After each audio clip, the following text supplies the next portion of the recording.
दुर्जन का साथ। एक जंगल में एक चंदन का पेड़ था। एक तरफ बाकी सब पेड़ थे जो समूह में झुंड में थे, वहीं ये चंदन का पेड़ था जो अकेला था। सालों तक इसी तरह से अकेले रहने की वजह से चंदन अपने अकेलेपन से परेशान हो चुका था।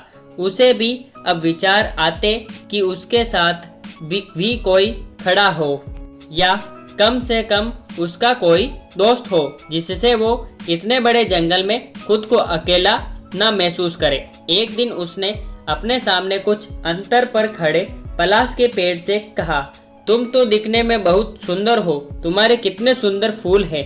मुझे पता है तुम्हारे कई सारे मित्र होंगे, लेकिन अगर तुम चाहो तो मैं भी तुम्हारा मित्र बनना चाहता हूँ। पलाश का पेड़ मुस्कुराया और बोला, हाँ हाँ क्यों नहीं, बल्कि मुझे तुम्हें मित्र बनाकर खुशी होगी, क्योंकि तुम ज्यादा सुंदर ना सही, लेकिन तुम्हारी खुशबू इस पूरे जंगल को महकाती है।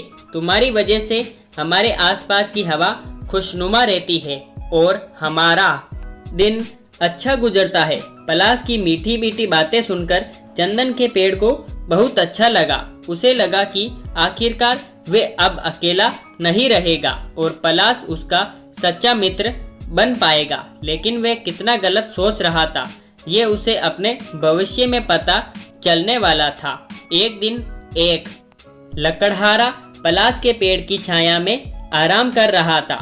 लकड़हारा काफी चिंता में दिखाई दे रहा था।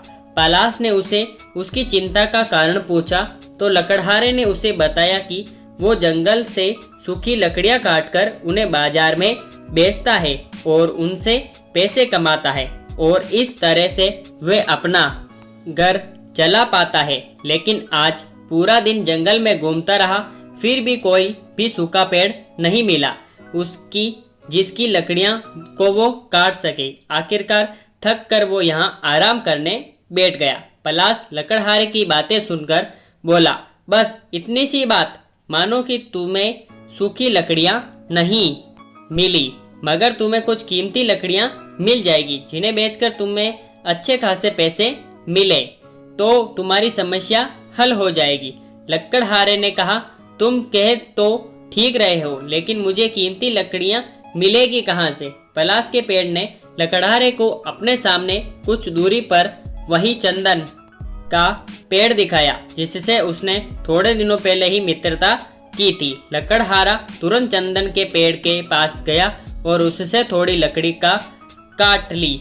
चंदन का पेड़ पलाश की धोखेबाजी से काफी दुखी हो गया। उसने सोचा कि उसने पलाश की ऊपरी सुंदरता देखकर उससे दोस्ती की, इससे अच्छा वे उसको भीतर से जानने के बाद दोस्ती करता तो अच्छा होता।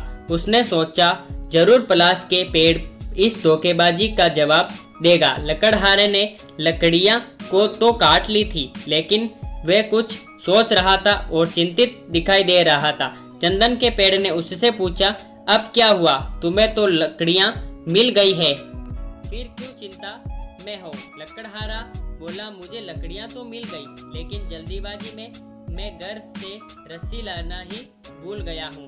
अब मैं ये लकड़ियां कैसे अपने घर तक ले जा पाऊंगा? चंदन को जल्द ही पलाश से बदला लेने का मौका मिल गया। चंदन ने लकड़हारे को कहा, इसमें क्या समस्या है?